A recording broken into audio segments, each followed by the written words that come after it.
Here's how you can create your first Google Smart Shopping campaign. After installing Google Commerce from your Sales Channels library, click on Connect Google Account. And then click on Allow to give Jumpseller permission to get information from your account. Tick the I agree with Google Merchant Center Terms of Service box and click on Create Account. Choose your country prefix and add your phone number. After clicking on Request Code via SMS, add the code you received on your phone to the Verify Your Phone Number field and click on Send Verification Code.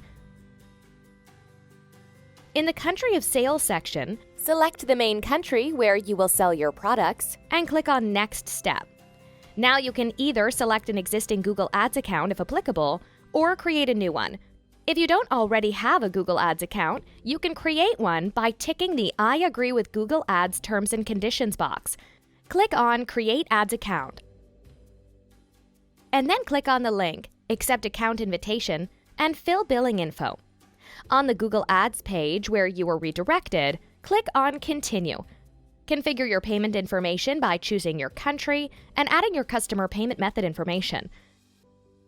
Now it's time to name your campaign and choose the main country and daily budget you wish to apply to your campaign. After that, click on Create Campaign, and it's done. Find more information at jumpseller.com/support or by subscribing to the Jumpseller YouTube channel.